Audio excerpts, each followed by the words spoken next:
Going on? What's going on? What's going on? You already know what time it is. This is your boy, the historian, getting into the building right now. We're gonna go ahead and get this show started tonight. Um, just a little special. We had to move it up this week because the Falcons are playing tomorrow. So sit back, relax, and enjoy. We're gonna go ahead and get this thing started with the Birdcage. Let's go.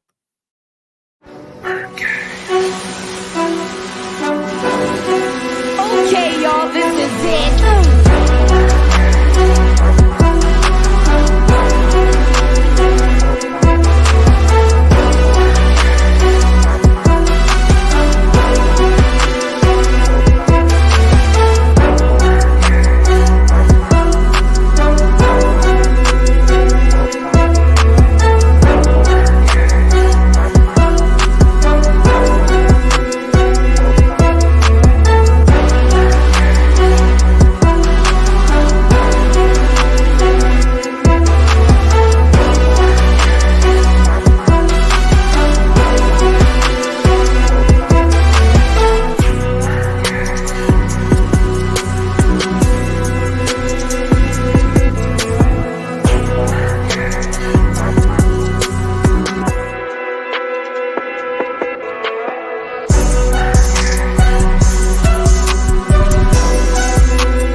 What's going on? What's going on? What's going on, man? Let me go ahead and get this thing started today. We got my guy Graybeard into the building, and we're gonna have some other folks that's gonna be stepping in. Man, what is going on, brother? How you doing? What's going on with your historian, man? How you feeling? Man, happy to be in the cage one more time. You know how it goes. Always, Yeah, always, man. always a good day when you get to be in the cage, man. Huge matchup, man. Huge matchup tomorrow, man. I'm ready to chop it up. Man, how are you feeling about this matchup that's getting ready to happen tomorrow for the division? Chance to take over the division. I feel good, man. I mean, we at home right now. We got a little bit of momentum. I think we just need to build off what we did right in the last game, and make some corrections on what we didn't do, especially on the offense side of the ball. So, yeah, man. Let's go ahead and get it chopped up. Man, all I can say is at this point, all you can do is just laugh at this point because we're still figuring things out at this point in the season and really just learning the personnel. That's mainly what it is. You're really learning at this point. You called it. And off, yeah, I said by week 7, the offense should be clicking. It's only week 5. You're seeing what I'm saying when I say that passing game should pick up by week 7. It's gonna True. take time. Yeah, you said it. I mean, you said it like at the beginning, man. Just it's gonna be a crawl, walk, run type of phase with this offense. But I think people expect it to get a little better. Being able to put up points and stretch the field. But I just think until that happens, we need to stick what we do best down here in the ATL, which is run the football. Use that offensive line. Use the dual running back that we got. Therefore, to take a little bit of pressure off Kirk Cousins until the evolution of our passing game get on track. Man, you never lied about that. It's so many things that we're going to touch on tonight, and I just kind of feel it like, man, when we look at the Bucks, you really see a team that is desperate to continue to keep their reign going on in this division right now. But I don't really see that. I really see that they're a team at this point that they're just in the way. We got to move them out of the way. Well, So I say this right now. Baker Mayfield is playing good football. He yeah, is he ain't. really playing good football right now. Well, we He is saw no how longer that a went. liability. Well, Oh, we go saw ahead. how that went when we played against what was it? We saw how that went when he played against the Broncos. I wouldn't say he's too much of a guy that I would be afraid of at this point. I know that sounds No, bad to say, but at this point, why am I afraid of Baker Mayfield? He can I play, mean, yes, but consistency is not there. That's the problem. you don't have to be consistent with your defense and doing their job. But like I said, he's not making too many mistakes, man. He's really playing good, clean football. Only thing about it though, his weapons have been banged up actively. Mike But Evans still has a Langan injury and so do Godwin, but still, he's still playing quality football. So there, we just can't take him but lightly. let's be real. How many times have we seen this kid? What is that noise in the back, man? What you doing? My bad, my You chair. killing me. I was to say that was screeching in my ears. I'm literally got my teeth grinding over here, man. My bad, my Like kind of chair. like kind of like fingernails on the chalkboard, but it's all good. But I'm just saying, like, let's talk about it. Baker Mayfield has always been up and down in his career. He's had the tools to be Right. a very good quarterback, but he's been up and down and not trustworthy. He's in a system where he's comfortable and they believe in him right now. To me, I feel that the Falcons really have a chance to not only upset the Bucks, but have a chance to really rock the boat, and we get to see Baker Mayfield for who he is again. True. And that is a guy that's timid. That is a guy that doesn't like pressure. We all see that, but when he has time, he looks like the greatest player in the world. Looks like one of He, the greatest players in the world. but the thing is about Baker Mayfield, you're right. He's in a very comfortable situation right now. The play calling, him and the OC are pretty much on par. But it's just the fact that he's not forcing anything either. He really is getting better at each game. So I just think for Baker, man, he hasn't played our defense, especially with our type of secondary that he got. That's gonna be the real challenge. He's playing against arguably the best safety in football, which is in Bankhead Bates. So that's one thing about it. Bankhead Bates can make adjustments and can rattle it along with Swat Dog Simmons. So he's up Mm. for a real test tomorrow night. My thing is, I think this is going to be a breakout game for Justin Simmons. I really feel Yeah. like this is going to be his game because he struggled in so many. He's learning the defense at this point. I wouldn't say he's struggling. He's learning the defense at this point. And when you learn the defense or whatnot, it becomes one of those things where you can just sit back and say, "Well, damn, this guy is really going to be a problem." And I see a lot of beautiful things that's going to come from this relationship because if you see it, Jesse Bates and Justin Simmons are locked in at the hip. Oh They're yeah. locked in at the hip Oh yeah. and they're learning. They're learning. And I But love it. now here's the thing I'm gonna give you. So we already know the injury update. We lost Caleb McGarry, Drew Dahlman, and then you also have now Trey Anderson on the injury report. So week to week for these guys, pretty much. Not done for the whole year. But Right. Trey Anderson had one of his best games. Now we had somebody who posted in one of our groups, or two of our groups that we run. It said, Uh-huh. "How do you like that, Trey Anderson haters?" I'm gonna say this here. I stand 10 toes down on what I said Here we until it go. is consistent. Until it is consistent, you can still sit back and say it. One game doesn't mean anything. A broken clock is right twice a day. A broken clock is right twice a day. So the post that was posted in that group that said, "Well, how y'all feel, Troy haters?" Here's the thing: Troy is still not. He's still not out of that category. Anybody can have a good game. They game plan for it, which was beautiful. I love the fact that he played great. I Beautiful said it game plan. Sunday. It was Beautiful game beautiful. plan. But here's the thing: now that we know what you can do, now that they know what you can do, can you do it consistently? Can you do it consistently when teams have film on you? When teams can prepare for you properly and pretty much take you out of that element of being a rover.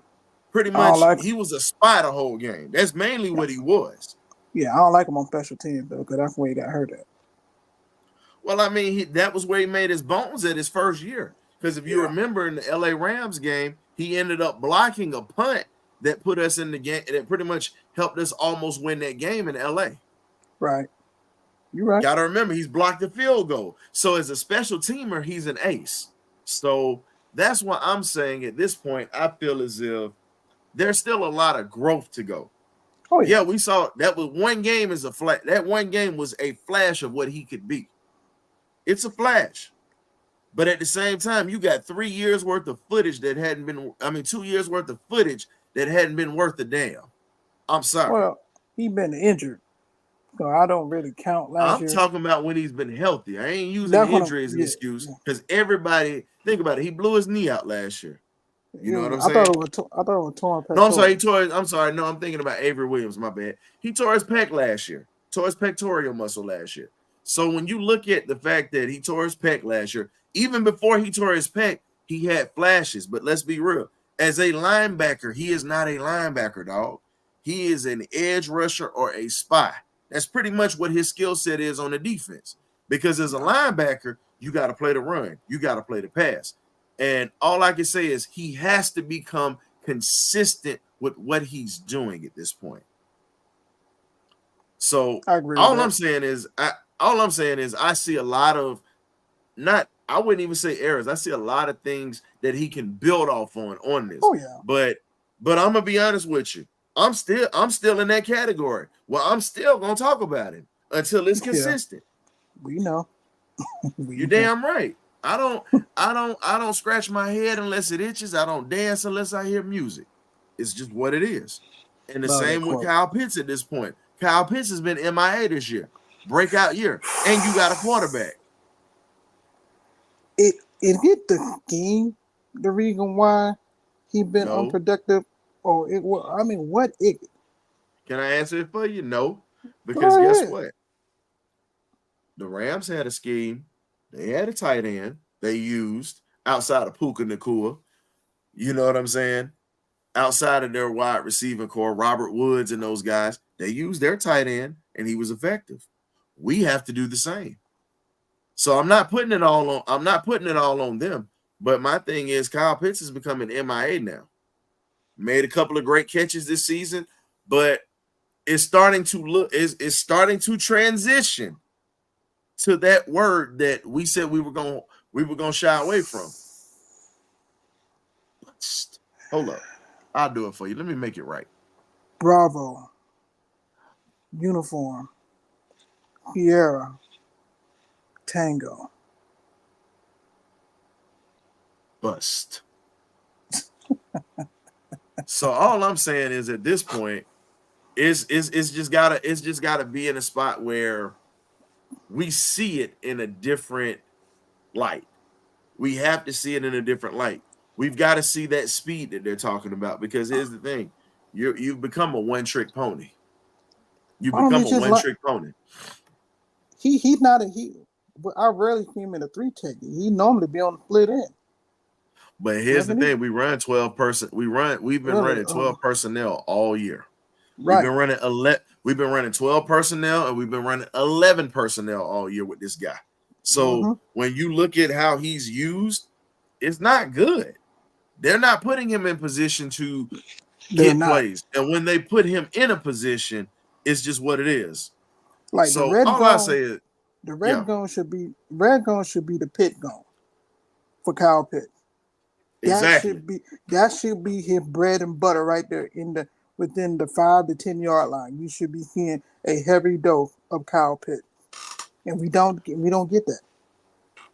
Well, let's call it. Hey, we always say we call a spade, but I'll say this, man. At this point, having some issues with our X platform, which sucks, but it's okay.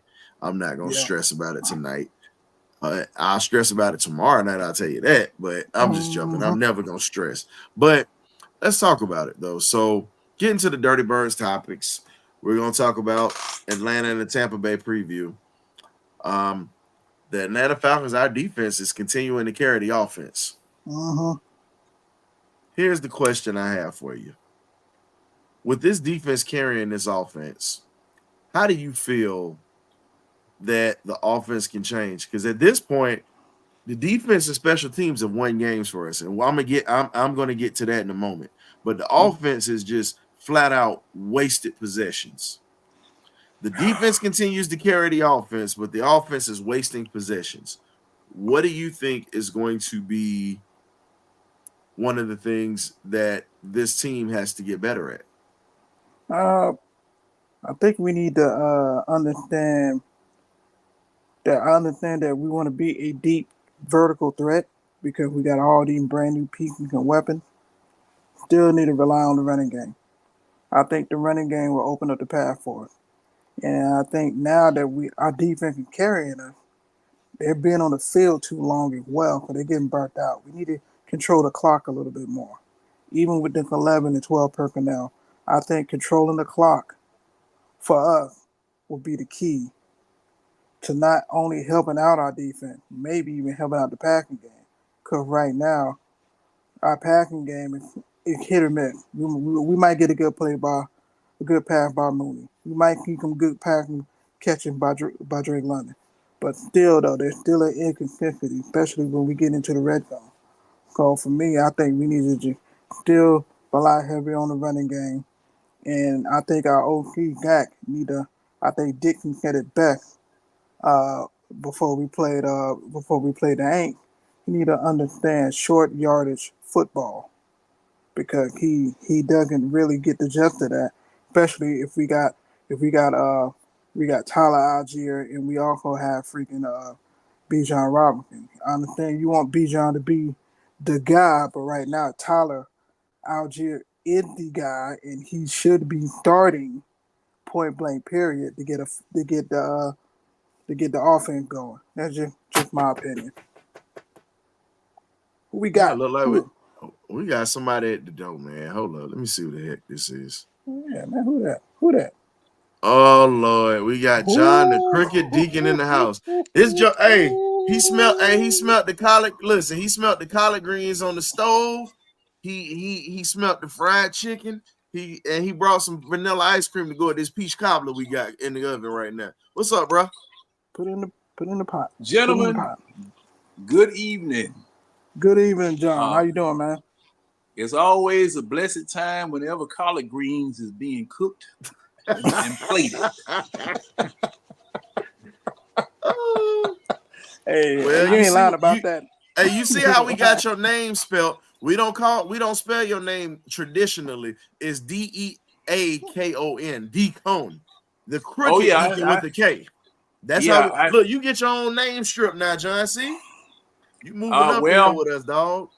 Well, the phonetic spelling is how you're supposed to pronounce it. So, I can't argue that one bit about that. Can't argue with it. Yeah. Well, now, gentlemen, first of all, I'd like to really thank you guys for a good time this past Sunday. It was a pleasure meeting both of you in person, as well as the rest of the magnificent Birdcage crew. And man, that was really a nice setup, and it was really really good, to get to talk with you guys and watch the game with you.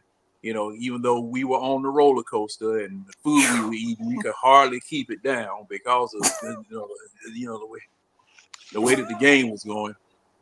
But that was good. That was definitely good. Typical Falcon game. Hey, John, well, you remember what I said when we was in there? I said, if you got your blood pressure medicine, you might as well pull it out because them damn Falcons about to make you get nervous. Well, it's like I tell you all the time. They don't show the Falcons game in the emergency room or in the old folk home because Falcons will kill you.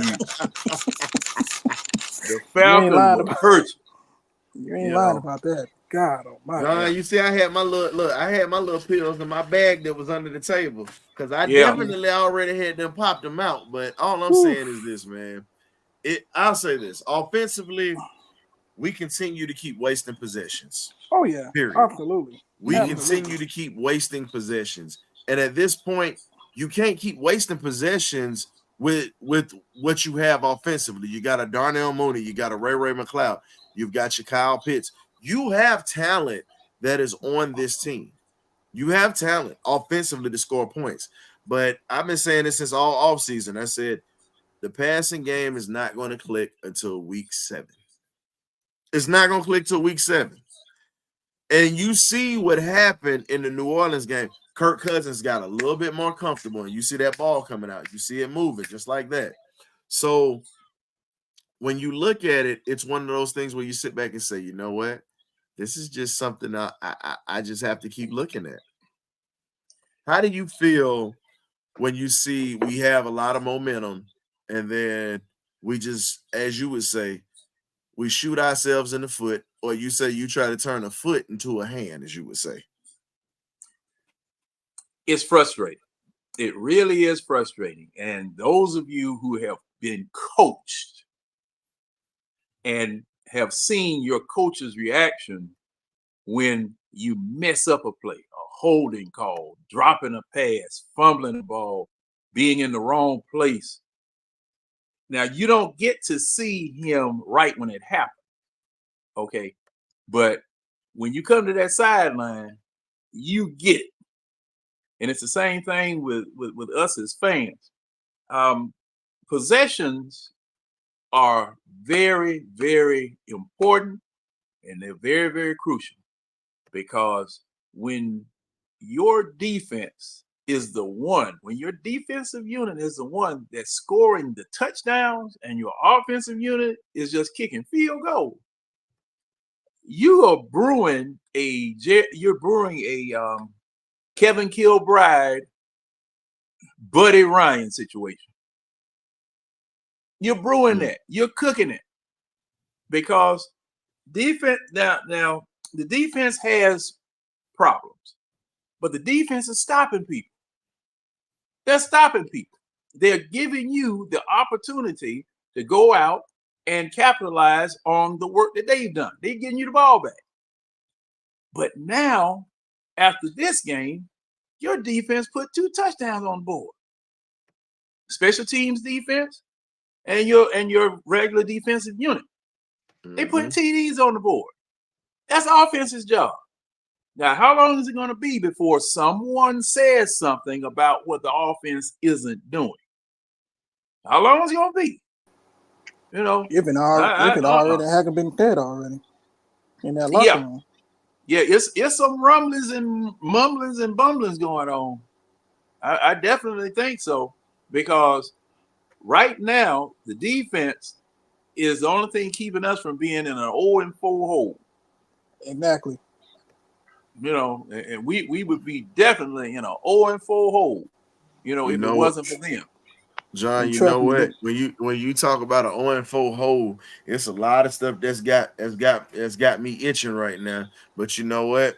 The only thing that's saving this brother that just popped up, we can't see you, Nando. All we see is a shadow. God. We got an Alabama fan on here. So you know what? That joker got me itching, because look, I got to deal with all these Bama Falcon fans and whatnot that's in here. So go ahead and get your trash talk out before you talk about these Falcons, because I know it's coming. No, man, I ain't got nothing bad to say, man. I ain't got nothing to say. It was a great game. You know, I didn't expect that. I'm gonna tell y'all that I had us losing. Real talk. But it's on to these Birds, man. I got a question about something I heard this morning, man. Aaron Freeman reported this morning. What's up? Our offense is moving worse than the 2010 Falcons. That's the last time we didn't have no explosive plays. Brother, don't talk about that. That's bad memories right there. So, Toxic Smith's offense was more explosive than this, man. They got to tighten up, fellas. 2010? 2010. He went back to 2010. He said the last time this offense was this dynamic and sporadic was 2010. Arthur Smith's offense is more explosive than this offense is right now after 4 games.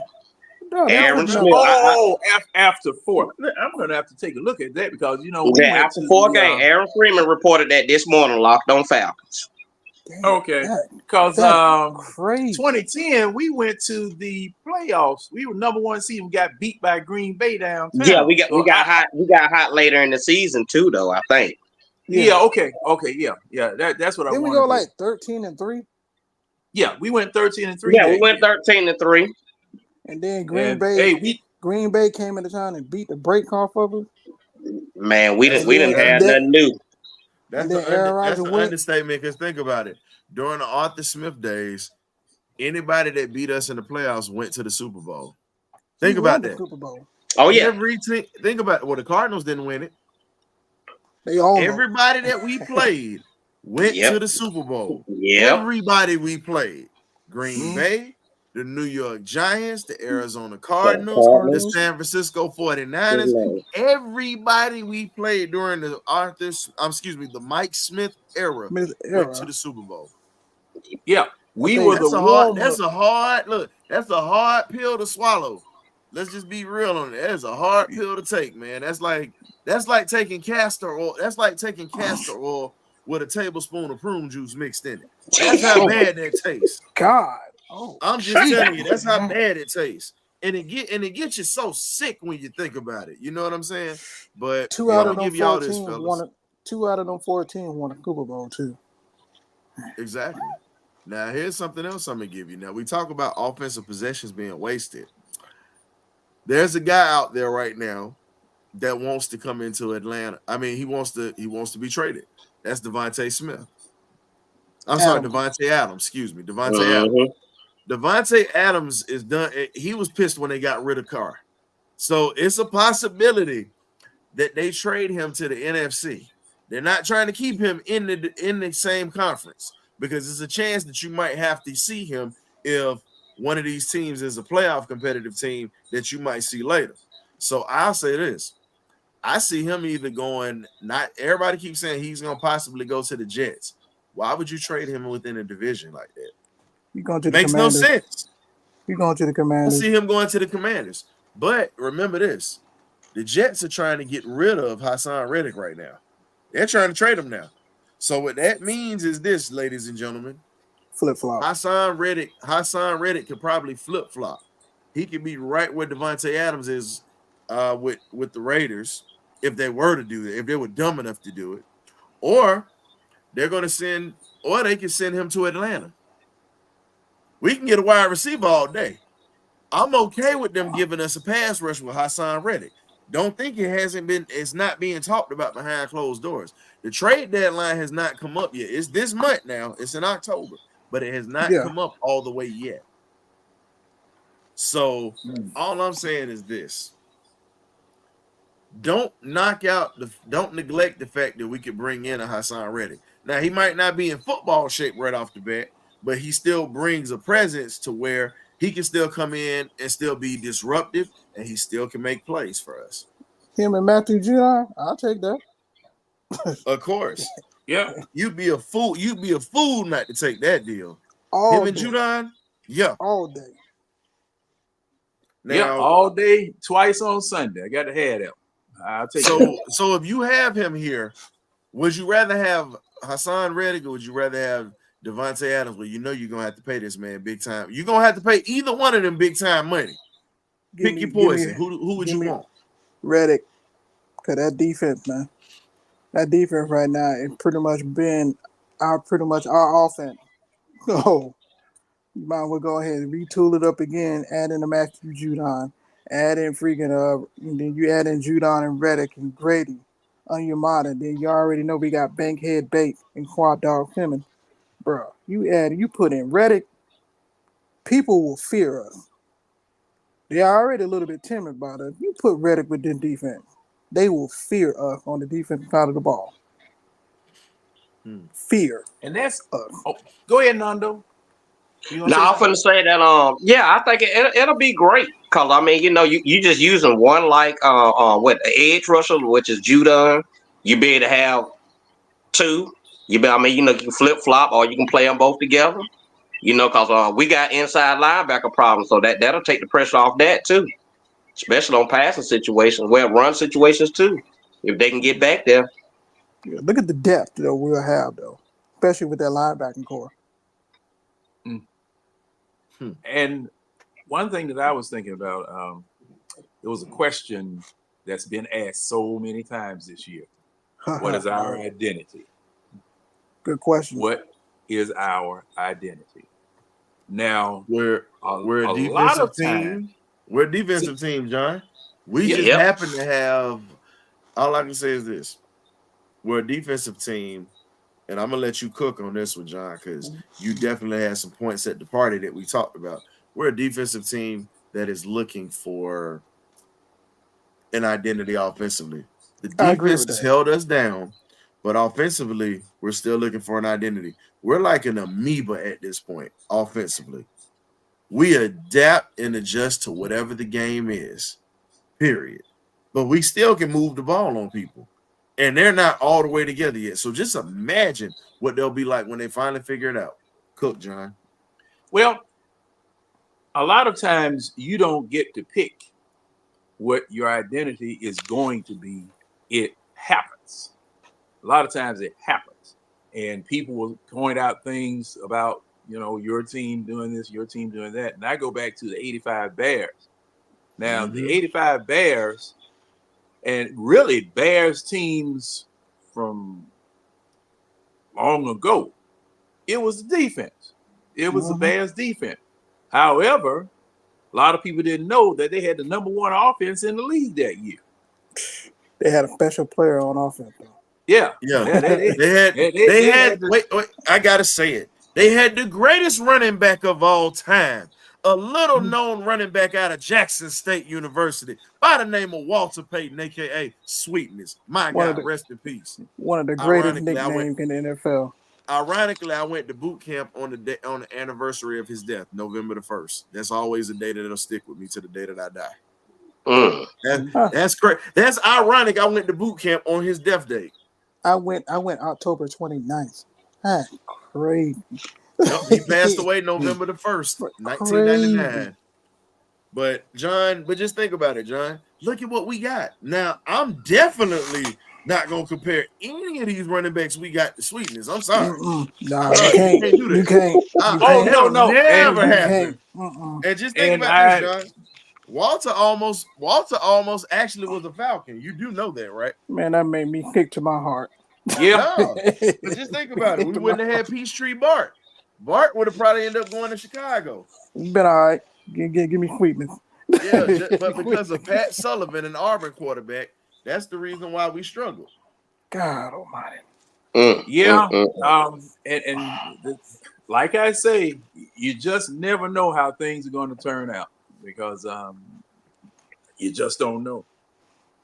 But at this point where we are now, and I know I said it at the party over and over and over and over again.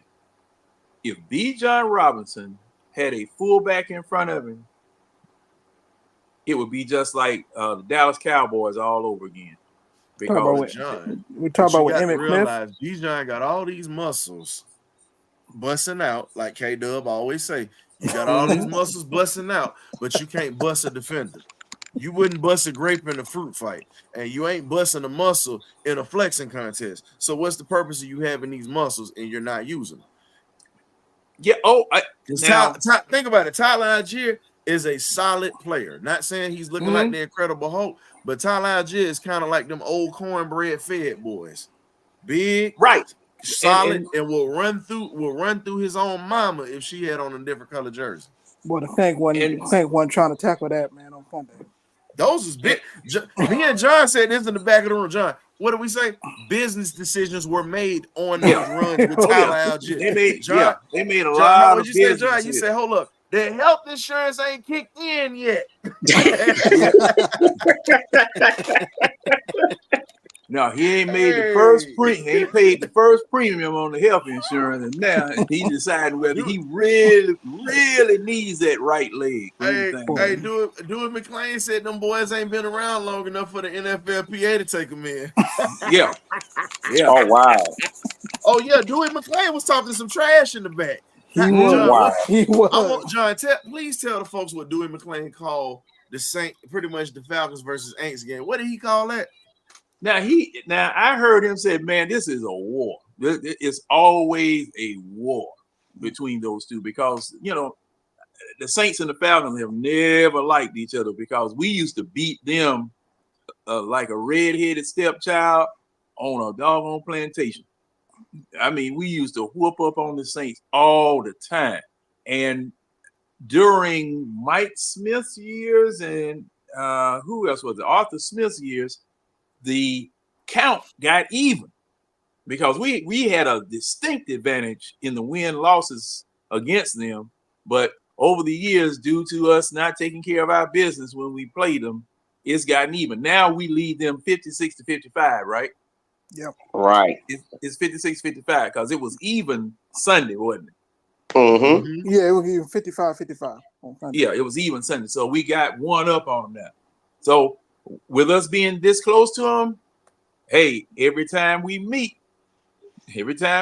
we might split this year. We might, get two up on them, and they get two up on us the next year, depending on how we do, depending on how we stock our team and have our team ready, But it's definitely a rivalry, and there are people that are already saying the division to look out for is the NFC South because no place else is really distinguishing themselves. All four teams. Shout out to One Gun Auto Garage, our boy Turbo, Mr. Run It Back in the building. Him and Little Turbo was at the party this weekend, showing up and showing out, man. We got it, I said, we got a thank you video that we're putting together. We got something coming out for everybody that showed up. Nando, we missed you, bro. We definitely wish you would have been there, man. It was live this weekend. Oh yeah, it was good, man. It was good. It was good. The vibes were good, man. Now here's the thing. Look, you know what? Really putting up one win over Mariota never put up a win against the Aints, bro. He never did. He had a chance to, but Arthur Smith fumbled the bag because that was Arthur's first game, and all we needed was a 4th and 1. That was it. And Arthur Smith fumbled the bag with that one. Yeah, and truthfully, let's be real. Arthur Smith has Atlanta in his back pocket if he beats the Saints in the first game of the season like we had him. He has Atlanta in his hand. Guess what? Mm-hmm. People would still be fighting for him right now if he had a better record against the Saints. How much you want to bet? They would have kept him here. But I agree. I say this, I'll say this. Thank you, New Orleans Saints. This is the only time I'll ever thank you for anything. Thank y'all for running up the score on us. Thank y'all for putting foots in our behind. Because guess what? We wouldn't have Raheem Morris. We wouldn't have Judon. We wouldn't have Simmons. We would not have half of the stuff we have right now if it wasn't for you. Thank you to my rivals. Thank you. Thank you. I got one of them. I almost bust out with that color purple. That why? That's what I almost bust out with. I almost bust out with it just now. Don't do that. People will tell you. People will tell you that you thanking the Saints for anything is blasphemy. It's just blasphemy. They can say that, but look at what happened. Right. Look what we got. Now you right now. You right. That's the only thing I ever thank them for. Guess what? No, we would not have John. We would not have what we have right now. Kirk Cousins doesn't come here. Justin Simmons doesn't come here. Matthew Judon certainly doesn't come here. You look at this. Michael Penix doesn't get drafted. Your future quarterback does not get drafted. Think about it. We literally got a defensive line drafted as soon as this dude was gone. All the stuff we needed, all the stuff we complained about. We have to always thank the New Orleans Saints for that. Because guess what? You can sit there and shake your head, but guess what? I think I'm thanking them. Because I'm thanking them. But no, I'm thanking them, and here's my reason why. because if we do get in a situation where we own the division and get a Super Bowl out of this, damn it, you better thank them, because if they didn't beat Arthur Smith, we still had this bum here right now running us into the ground, and we have more benedictions than we have party lines, bro. We probably wouldn't even had the damn hunting ground party if Arthur Smith was still here. If you want to know the truth. Well, that's a given. That's definitely a given. Please. Now, but I would kind of like. I see. Oh yeah. Oh, that's fair. And like I say, you are correct. However, I would like to attribute it to something else besides the New Orleans. But hey, everybody, you have your freedom to have the opinions that you have, you know. And but the New Orleans Saints, as hated as they are, you know, when you thank them, you say, yeah, thank you, New Orleans Saints. Yeah. Something nasty in my mouth. You don't even want to say the name. You really don't even want to say the name.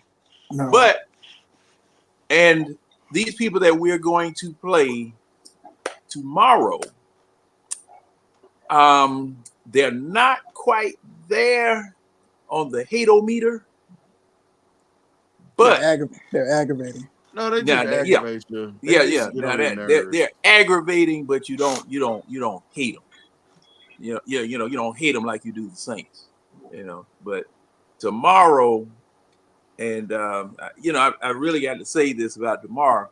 See, the NFL in scheduling two division opponents 4 days apart like this, and that was nasty work right there. That was diabolical. That was nasty work right there. Yeah. I mean, and you know how division opponents do.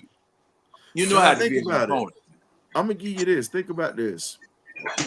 I want y'all to think about it. As soon as we got Raheem Morris, the schedule wasn't out yet. Remember, the schedule wasn't already decided. No. When we started making those moves in the offseason, we get our schedule. But think about it. When we started making moves, you pretty much saw how that schedule came out. That's not a coincidence, fellas. Well, and that was evil.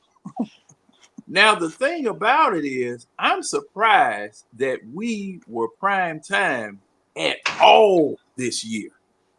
How many games? Wait a minute. How many prime time games? We've had three prime time games this year.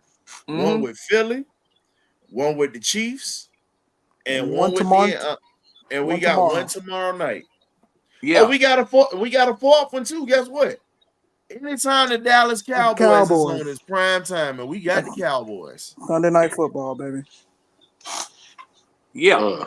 I keep forgetting see, normally, teams that are rebuilding, you don't get Sunday night and Thursday. Well, you'll probably get a Thursday night, because I remember a couple of years ago there were teams complaining about not being seen, so they made arrangements so that as many teams as possible, different teams as possible, could be on Thursday night. You know, they weren't going to get the Sunday night spot, and they weren't going to get the Monday night spot, because those are still prime time spots. Okay, but Thursday night was a prime time spot. But when you let everybody in and anybody can be on Thursday night, you know, you diminish the value of it. Mm-hmm. But us being go ahead, Greg. No, I'm just gonna say Thursday night is like an audition for you to get on Monday night or Sunday night. Yeah, well, I can see that. I can definitely see that, especially, and this is something else too. Everybody knocking on the door, John. Everybody knocking on the door since you done brought your ass up in here. Everybody knocking on the door. Look who done slid in here now. They got Rich in here tonight, John. What's going on, fellas? John, you done attracted Nando, and you done attracted Rich. Look at this mess here. Ushers, close the door.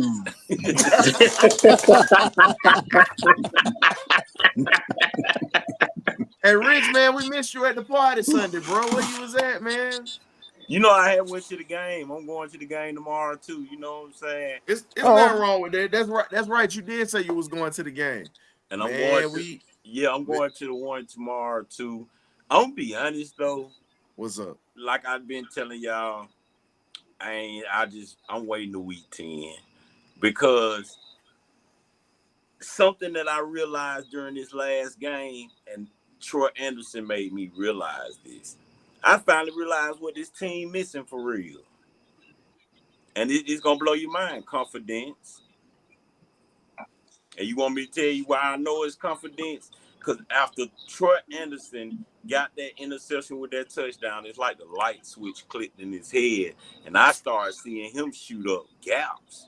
And I'm like, what? It's like maybe so way I see it is if you look at it from in my mind, if you look at it from a psychological standpoint, I just watched how the team got hyped. The offense did try to do something, but They got that that's touchdown neither here called nor back, there. unfortunately. But it's like after Troy Anderson caught that interception, the whole team is like the light switch clicked on in their head. And I think that team is just really lacking in the confidence to really think they can win. Even though we think they can win, I don't think they can win because certain things happen on the field may discourage them or something like that, or just because they didn't start off fast like they wanted to or like they thought they would. Sometimes you got to grind this stuff out the mud. You know what I'm saying? This economy here, I give you a prime example. This economy here killing my 3 small businesses. If you really want to know, I'm almost gonna have to go back to work. They killing my 3 small businesses. But I'm still grinding in the mud, because it ain't gonna always be pretty. You know what I'm saying? Like every game, one thing about it, the Falcons, I feel like the team is trying to earn respect, but they confidence low, so they don't really realize in their mind they still, even though we see them winning and we loving it, just so we can, talk cash money. But they see it and they look. Did you see Kirk Cousins in that interview? Kirk Cousins didn't look like he wanted to talk. Kirk Cousins said, hands down, he said, I didn't play my best. Now, unfortunately, he was the one that got interviewed. And, Troy Anderson was gone because he would have been the guy. But they talked to Kirk. Kirk said, we didn't play our best on offense. And he said, I didn't play my best game. Kirk Cousins said that. The thing that I respect about Kirk don't sugarcoat nothing. Pay attention to what he do. He owns it. And see, that's the thing. Like, I've already realized, if you want something to stay a secret in the Falcon organization, please don't tell our quarterback, because he gonna tell it. Because you want me to tell you how I know he gonna tell it? Because one of his interviews that I watched, this how I know they're not playing to his strength with under center and play action. Because he literally said in one of his interviews that they've been having him watch tape of Peyton Manning and his stance in the pocket. So you're trying to turn Kirk into a quarterback that he's really not. You see what I'm saying? Kirk made his living off of bootlegs. That's what people don't realize. That's his game. What I'm saying. And now you're trying to make Kirk stand up in the pocket like Matthew Stafford, and he ain't the Matthew Stafford type of quarterback or the Peyton Manning type of quarterback. And what's the problem is they started off trying that because he said that before the season started. So that let me know y'all start. That's why they've been running them tight plays. Now, one thing I honestly do think is that Michael Penix can play that game because of his arm. But you can't really play that vertical game with Kirk like that. You got to go to his strengths because, first of all, he a vet, so you should already know what he want to play out of. You see what I'm saying? And what the problem is like they were kicking themselves. Okay, the first week, we tried to do it our way. They tried to play the playbook their way. That's why you ain't see no play action. They trying to make them stand in the pocket like Peyton Manning. The second game, they started off trying, and then they said, we almost about to lose, freak it. Let's go on and do what we do for real. Let Kirk play his game. That's why you seen the playbook open up more under center and play action. Then the next game, you see it a little bit more, but now they see they was overusing Bijan. So now they see, oh, well, let's see what go on with Tyler. Tyler may start the next game. That's just being honest, just because Tyler had to re-wake people up. Because I seen that play on somebody's short where he ran through all of them. and he still got up like yes. So that's your real bell cow right there. And I think what this team lacking is confidence. And when they find it, even the defense lacking a little confidence in the front line. Because I seen Grady frustrated when they were walking back to the locker room, even though they won. So, people might realize where they have to excel at in their skills, and they might be up. They might have low confidence because it's not coming as fast as they want it to come. You know how we are. It's a microwave generation. Everybody wants everything instantly. But I feel like when Troy Anderson got that interception and ran it back, it's like a light switch clicked in his head. That man started shooting gaps and everything. So in my mind, I think now it make me look at the team from a different eye. I'm looking at it from a psychological eye. Maybe this team don't have the confidence that we think they should have. We may be more confident than they are in their skill. Not saying that they're not confident in it, but if it's not turning out how they want it at the time and pace they want it, it may take y'all 2-3 more games than the next team. But one thing when these teams start off fast, they always end up slow. That's why I don't care about the 3-0 starts and all of that. I hear what y'all saying, but so hold up. I need to ask you something. No, I ain't mean to cut you off because I know you cooking with that, but we gotta hit these topics. Gotta hit the topics. Oh yeah, go ahead. So here's the question. Now you touched on a little bit of it when you was cooking. How do you stop the Bucs offense and then you exploit Tampa's defense with our offense? And this is like I said, I'm gonna keep it short and sweet for the defense.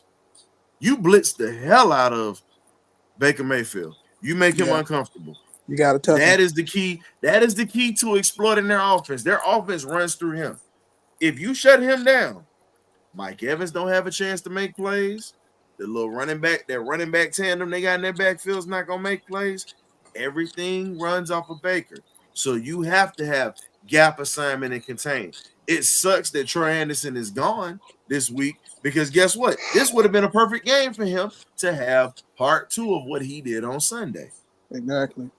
So this hurts. Offensively,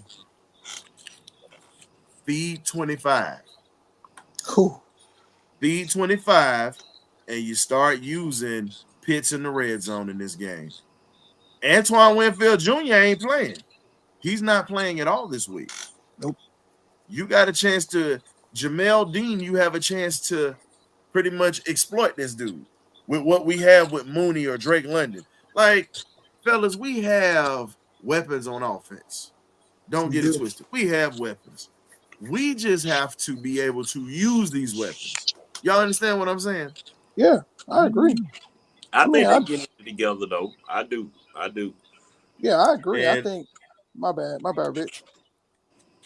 I was saying I agree. And that's what I got for that one, because Rich, you pretty much covered everything. So it was nothing for me to really say too heavy, because as you said, the confidence is something that you said they lack. So that was huge. So John, I want to ask you this. John been sitting there waiting on that pew. You see your jackleg deacon or whatever that started to take over or whatever with Rich. But so hey man, this is the unholiest trinity of what do they call 5? Not quad. How about just the congregation? Quintessential. This is the quintessential of 5 of the most jackleg holy Falcon fans you'll meet. That's what I say this is. You bringing all us together. I'll say this. What do you think? How do you think the special teams is going to be able to affect this ball game with giving the defense a longer field if they play like they did on Sunday? How do you think that plays into our advantage tomorrow night, John? I've still got to figure out these new freaking kickoff rules, man. Well, I mean, you got that. You got the punt coverage team, because we scored on the punt coverage. And I got him. I was mistaken last week. I thought it was my guy, out of Prairie View, out of Chris Blair, it was Kadero Hodge who scored that touchdown. So shout out to Mr. Kadero Hodge. He's an Alcorn State. So HBCU love either way. That's Alcorn State right there. But continue, John. And like I said, I got to figure that out, because if special teams nowadays, it's going to take about a year for me to determine what would be a good strategy, fielding a punt or letting it, just going on into the end zone, because just like our first score of the day last week, hey, Buddy sit up there and muffed the punt, and it was over with. It's all over with. Now, see, and I said, and I think I was talking to Graybeard, man, if I was his coach, I mean, but that was their star wide receiver. That was their star wide receiver. But John, he rarely make mistakes like that. But I take that mistake he made, because it gave us six. It gave us an easy 6 points. Yeah. It was very easy, and but see, like I said, these kickoff rules, they still confuse me. They have me, wondering, why in the world are we even kicking off? Maybe we just need to just start the game at 20. Okay, everybody start at 20. They trying to get to that. Nando. Yeah. So Nando, so how do you feel it's going to affect? And I'm gonna bring it to Rich, and then I'm gonna ask Graybeard. Nando, how do you think that special teams is going to affect this ball game tomorrow night? Because we got guys banged up. Our offense is still trying to find their identity. How do you feel that this game is going to shape up when you look at the special team side of things? Man, shout out to our punter, Bradley Pinion, man. He was booting that thing. I don't want to see him, but hey, that ball got lost in them lights, and hey, we might get one lost in the light tomorrow night. But on top of that, I think we've been covering punts, and the punt cover's been excellent. I'm with John on the kickoff stuff. I don't know what they doing by that. But I think special team gonna come through this week, man. I think we're gonna get a block punt tomorrow night. Wait a minute. We blocking it, or somebody? You got to make sure you put that out in the air, bro. We are blocking the punt tomorrow. I can see that. Special teams showing up real big, man. Special team and defense, man. I think that's like you said, Ryan. That's our identity, and we got to go ahead and crank Baby Andrews up, man. 25. Put that TA Talker truck out there, and let it roll, man. Oh yeah. Sprinkle in a little B John. He got a hamstring injury anyway, so I see B John getting limited carries. He claims he's ready to go, but he's nursing the hamstring. Rich, with everything that we got with the special teams that you saw firsthand, I always preach about special teams is one of the biggest things on a football field, because a special teamer can change the momentum of a game at the drop of a dime, just like that. And you watched, like you said, that confidence. It wasn't just with Troy with that interception. Think about it. Look at how the defense played once that punt was recovered and it was scored. Think about it. Touchdown, that was different. You had everybody jumping up about that. That energized the crowd. Truthfully, the crowd went crazy. And not just that. It was a short, and think about it. It was always when did we really see a good return with New Orleans? It was a short field.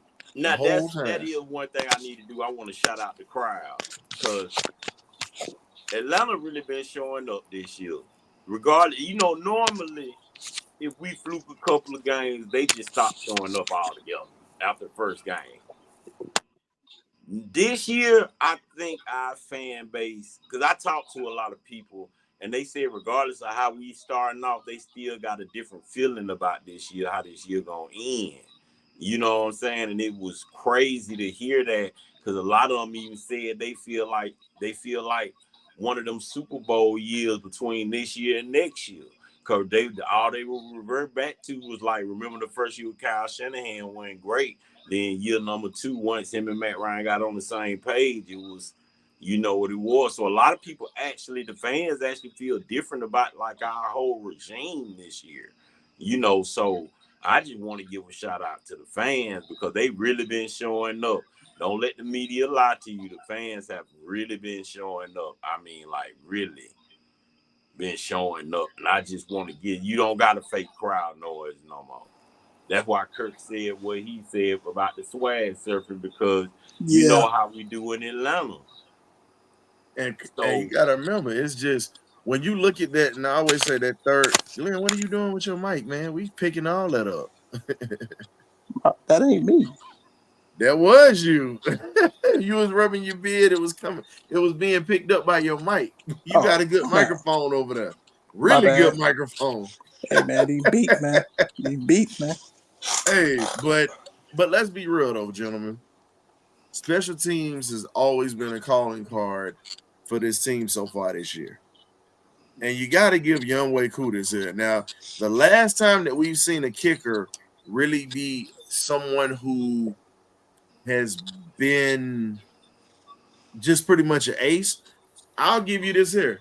I want y'all to go back to the 1982 Washington Redskins. Go back to the 1982 Redskins. Mark Mosley is the only kicker, pretty much the only kicker in history to win an MVP. And guess what? He kicked them out of many jams. Their offenses were still trying to figure things out. John, you remember that? I thought you were going to say Matt Bryant. Yeah, I thought you were going to say Money Mike. No. Mosley, I was 1 year old. Mark Mosley won an MVP. The only kicker to win an MVP in 1982 with that strike-shortened season. And you have to remember, those Redskin Joe Gibbs offenses were frustrating at first before they figured it out. Because think about it. You had John Riggins in the backfield with Joe Washington and Clarence Harmon, three-headed monster. Then you had Doc Walker and Clint Didier at the tight end positions. You had the Hogs up front, you know, that great offensive line. And then you had Joe Theismann, before he broke his leg. Because remember, Theismann got the MVP the next year. So you had 2 straight years that the Redskins had MVPs. Joe Theismann got it in 83. Mark Mosley got it in 82. So just think about it, gentlemen. Just think about it. That's why I say special teams is huge. If Cool continues to win games for us the way that he's been doing, he might even be in the conversation. No one's been in that conversation in a long time, especially if the offense stalls, because that Redskins offense stalled. Remember that they stalled, and they had a great offense. They were just trying to get everything all together at that time. They were trying to figure it out, just like what we're doing right now. Man, we figure it out, though, boy. We finna be dangerous because we got our special team scoring on you. So now that's another aspect of our game that you got to account for. You have to. And here's the other thing I'm gonna tell you on that. That's a whole nother, like you said, that's a whole nother weapon that you gotta account for. Because the offense hadn't even figured it out passing it yet. We can run the ball. We play bully ball. We play bully ball with the best of them. We just go away from it too often. I said by week 7, that passing game is going to be there. Week 7. Be lethal. Been saying it, bro. Been saying it since the offseason. A lot of people been sitting there arguing with me about it. And I said, y'all don't realize it's going to take them to week 7 to get that timing down. The latest I'll say is week 8. That's the latest I'll say. Because you see what Kirk did last week in that game against New Orleans, how he moved the ball. You saw that. Flawless. That was flawless. Minus the interception. You saw what he did. And he's one of them dudes that you just got to let him get into a rhythm. Once Kirk is in a rhythm, it's over with. He's a rhythm quarterback. He will pick you apart. And that last pass that he overshot, was that Mooney on that last drive? I think it was Mooney. Yeah, it was Mooney because Mooney would have walked right into the end zone. Because I heard you, John. I heard you drop an X-rated word. Oh yes, you did. Oh yeah, and the part that John dropped. Look, the Cricket Deacon dropped the word that you wouldn't normally hear come out of his mouth. Yeah, I'm in that fan PJ 13. But hey, Rich, if you were sitting in the room, everybody in the room heard it. Oh yeah. Because we knew as soon as we saw Mooney running, we said, "Oh, that's touchdown." and that ball dropped about 3 yards in front of him. We was like, man, out of all the times you overshoot this dude, normally he's underthrowing him. Mm-hmm. But yeah, he was mad about that. But too. when they get that together, though, man, I'm gonna be honest, we're gonna be lethal. That's why I'm just being patient. I'm not upset like everybody else. You know, the only thing I want them to do is start off playing bully ball with Tyler, and I think they figured that out last game. You know, so I wouldn't be surprised to see more of Tyler now, because he really reminded you why he was drafted in this last game. And why he went over 1,000 yards. You know, now Bijan, and I said something about this Sunday. People who pointed out the fact that he's tipping, they are absolutely right. But he's tipping, from what I see, he's tipping for a cut. He's always tipping for a cut to see if he can cut this way or cut that way, instead of going, if hole open over here, go in the hole, wide open. Knock some people over, whatever. Like Algier. All right.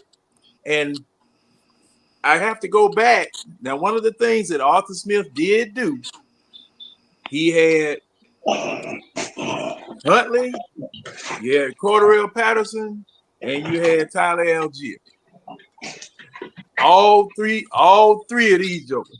And the Falcons, the running backs were getting 100 and something yards by themselves. It wasn't a combination of three running backs getting 100 and something yards.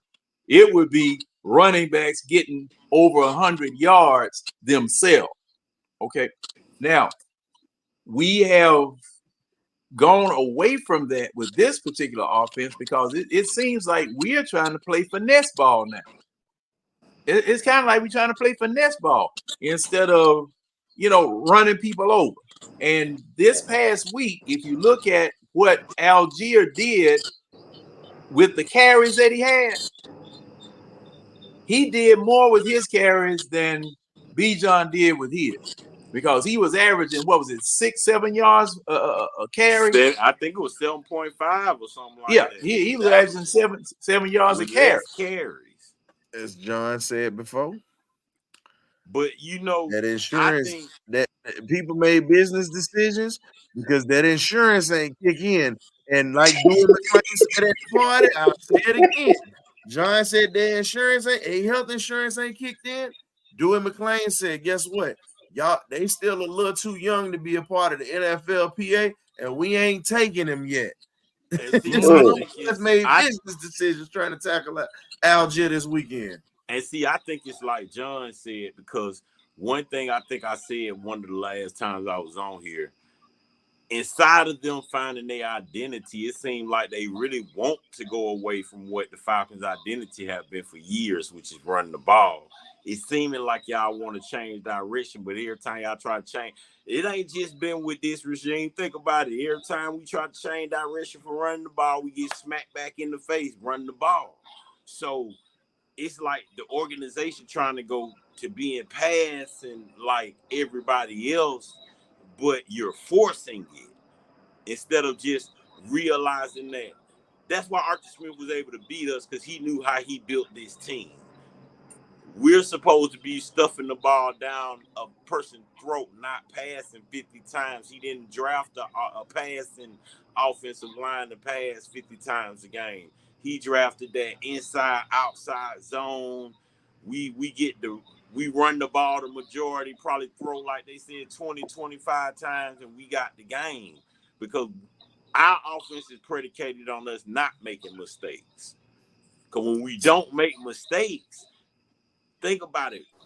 We've been winning games, and we done had the least time of possession, the least third downs, the least first down. You see what I'm saying? With all this against us, with these mistakes, we still been winning.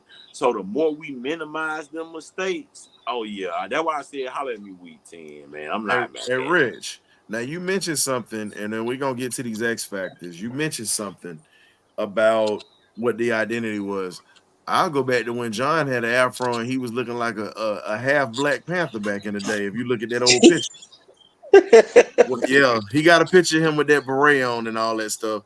But go back to it. I'll tell you That's like a this. Kangol, man. That's a Kangol. And you had the fro, with the shades on, John. Oh yeah. But and that's when you had that old stinking Lincoln back in the day. But we'll get to that in a little bit. But Nothing wrong with you the go stinking back Lincoln. to the Falcons' identity of running the ball. Go back to Dave Hampton. Let's go back to Bubba Bean. Let's go back to William Andrews, Mr. Lynn Kane. And we can't forget about one of our Birdcage alum, Mr. Aston Stanback. Let's talk about it. The Falcons' identity has always been running the ball. And that's just one of the organizations. And nobody realize that. Because if you look at every running back that we've had, from those gentlemen I named to Gerald Riggs, Eric Metcalf, Eric Pegram, Jamal Anderson, Michael Turner, Jarius Norwood, Ovi Mahaley, as John would say, with that wide, with Ward and Dunn. that's I was getting ready to throw him out there. I'm just saying, we've you always just ran the ball. Right. Oh, and I said Michael Turner, Carlos. I got you. I already called Turner out. But I mean, you look at every running back that we've had in this organization. Atlanta's strength has always been to run the rock. And they trying to get away from it. And here's the thing. The only person that I felt like that was successful with that, it was only two people, I'll say. Kyle Shanahan was one. The other I'll say the other person that was successful was Jerry Glanville with that run and shoot offense back in the early 90s. Those are the two that were the most successful out of it. Lehman Bennett had Steve Barkowski, but he didn't throw at Peachtree Bart as he should have thrown because he had William Andrews and Lynn Kane in that backfield and James Mayberry in that backfield. So again, the running the ball is pretty much Atlanta's identity and always will.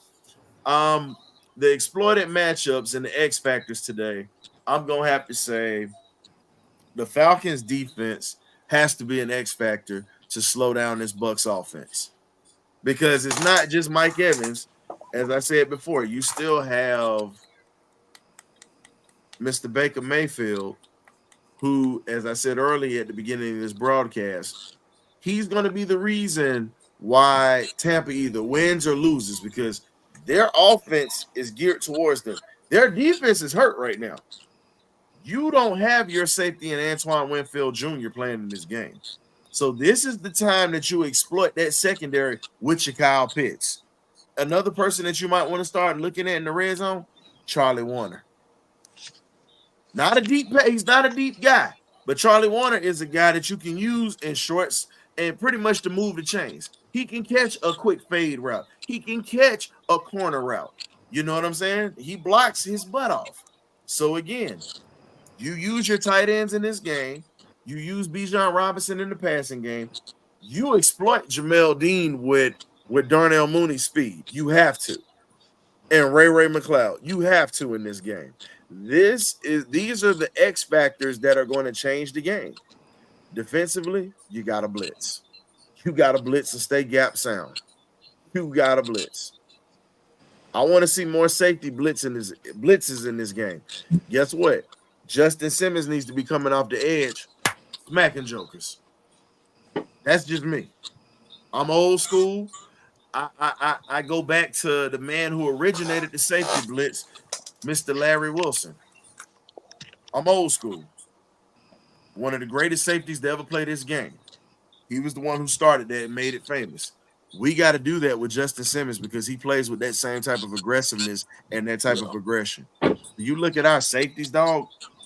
Look at what we have. You pretty much got thunder and lightning in that secondary. Who are you going to choose? Pick your poison. Man, not one team has thrown in the middle on us, and I don't think they are going to throw in the middle on us. So we need to just sort of focus more on the sidelines because most teams ain't even taking that chance unless you can get them off of their square to make that throw down the middle. But they not purposely trying to make a pass through that middle. And I think that's one thing that does save our defense a lot. The fact that teams ain't even taking that chance. Arthur Smith, he didn't take that chance. The Eagles didn't take their chance. The Saints didn't even take their chance. They tried it, but they got picked off. The Chiefs, Mahomes tried it for a second, but he got picked off and he didn't throw to the middle no more. So teams respect that middle. So that I think that saves our defense a lot. So I think that's what gonna keep these offenses honest with us. It's usually the defensive line, but I think our safety's keeping them honest. Because especially when they when they do the too high, they definitely don't take the chance when they see the defense in too high. So it's like that respect alone. That's why for this game, I really just want to see the defensive line step up, because if you can get that pass rush going, the cover 3 is a dangerous scheme. It's just if you don't have a pass rush, that scheme looks vanilla. It looks bad because everybody else in space, that line have to be able to get that pressure. Because most cover 3, everybody else is in what? Coverage. In space. And Rich, the most dangerous coverage that we can run, a lot of people are like, man, why would you say that? And it's a lot that you can do out of it. You can blitz out of it. You can play flats out of it. But here's my thing. If you run quarters defense against the Bucs, you win. If you run quarters defense, because pretty much your corner, your safeties, and your other corner are going to be responsible for their lanes, their deep thirds. They're going to be responsible for that. Guess what? That gives you a chance for your outside linebackers to venture to the flats. And here's another guy. Your nickel corner is going to be your rover in this defense. And that's it. D. Alford, exactly. Those are going to be your rovers. What that means is they're going to be able to cover those slot receivers that can run. But enough about breaking the defenses down, because we'll be here all night breaking it down. And me and you, Rich, will be sitting here breaking them things down all night. Yeah, we love them tackles. But who are y'all players that we have just for the X factors for this game? I'm gonna let Nando start, John, Rich, Graybeard, and myself, and I'll finish it off, and then we'll conclude for tonight. John, Nando, who you got? I'm gonna say offensively, man. I said Tyler Algier, man. I need 12 to 15 touches like I've been asking for all season. If he gets that, that's a good recipe. Sprinkle in your B John, but on defense, we really need pressure. We need to hurry Baker Mayfield to get him off his clock. I mean, they say he's throwing at under a rate by 2.4, 2.7 seconds. He's not holding the ball like he normally used to. We got to speed that up. So I say pressure on defense. This the whole. I mean, linebacker core in the front side, in the front people. We need pressure. John, your X factor, as always, for this season is your offensive coordinator. I like that. That's the first time we've heard somebody bring up a coach. Okay, I like that. He's right. I like that.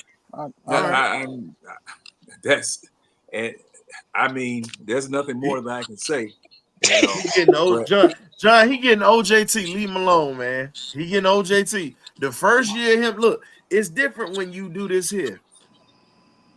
You put on that headset for the first time. You're not the guy that's sitting there handing the main guy papers anymore, or handing him a cup of coffee. Guess what? You are the guy that's getting that cup of coffee because you trying to stay up during the game because you were staying up all night looking at that film of that defense. So again, he is that guy. But that was a hell of a pick. Okay. Rich, what you got for your X factor? I'm gonna stick with my X factor on offense, Kyle Pitts. Because you got to start exploiting these linebackers. And honestly, Zach Robinson did draw up a couple plays for him to exploit the linebackers, but I'm gonna need him to create a little bit more separation. Like every time you get stopped is because if you ever notice, every time Kyle Pitts don't catch the ball is because he's behind the hash. He's behind the first down yardage. Anytime he's above the first down yardage, he catches the ball with no problems. every time he run them little end routes that's right below the first down marker, that's when they stop him and the linebackers be on him. Because I don't think they stretching the field enough with him. I think they trying to give him them inside dig type routes. Them little short, but turn, like maybe go 3-4 yards and then break in or break out.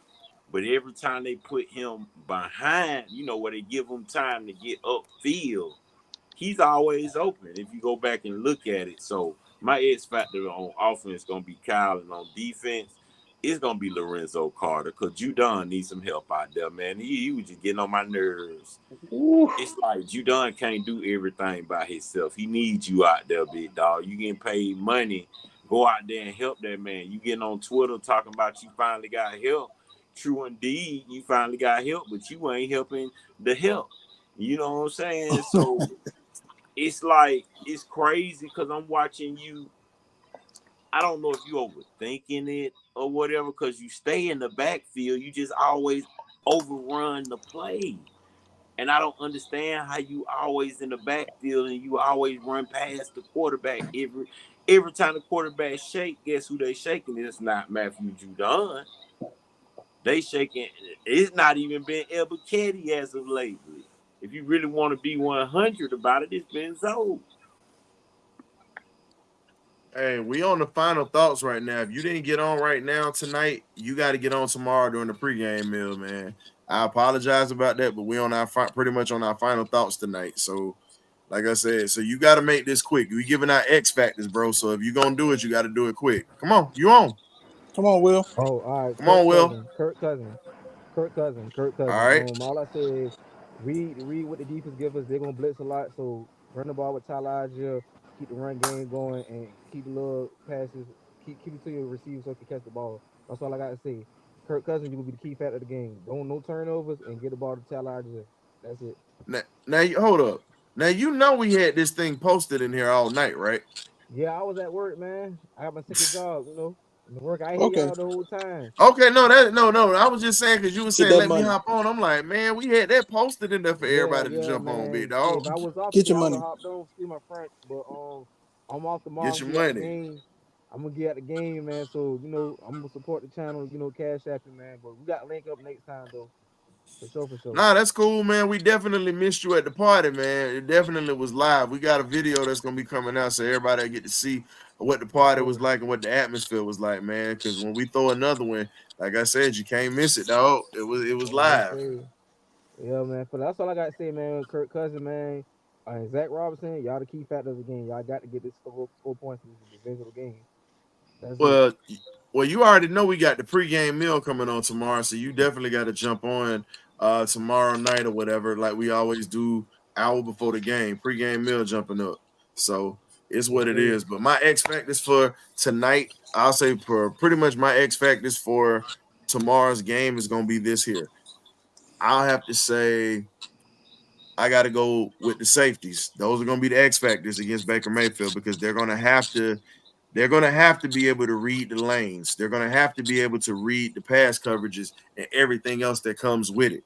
And at this point, it's kind of like you have to have that secondary in place against Mike Evans and those guys. AJ has help now. So at this point, those are my X factors on defense. Offensively, Darnell Mooney. You got to exploit trading. Darnell Mooney. That is my X factor. That is my X factor. I like it.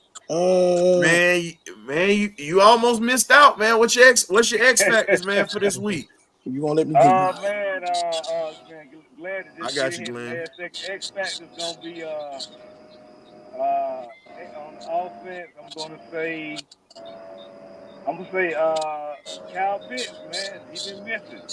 Kyle Pitts on offense. X factors on defense. I'm gonna say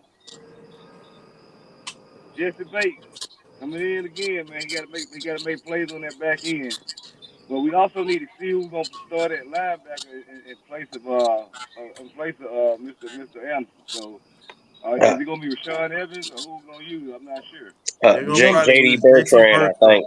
Because Rashawn Evans don't know that playbook. Don't really know this new playbook, and he's also out of football shape right now. Yeah, you're gonna practice for it. I was listening in while I was at dinner though, but you were correct about getting the Baker Mayfield and getting him on the ground. I think that's the key to this game. So, Because here's the thing, I said, and like I was saying earlier, Troy Anderson would have been perfect in this ball game because of what he did. Now, I also mentioned, as you heard earlier, we had some posts that we saw that somebody was saying, "Oh, how y'all Troy Anderson haters feel now?" I feel the same way because it's got to be consistent. One game don't mean a damn thing. yeah.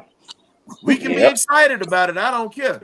But if he ain't doing it consistently, I don't give a rat's ass. I'm sorry. It's just what it is at this point. It's got to be consistent because one game is not going to help me.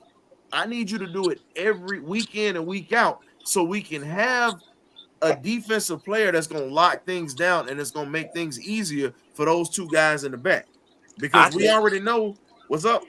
I think it was coming.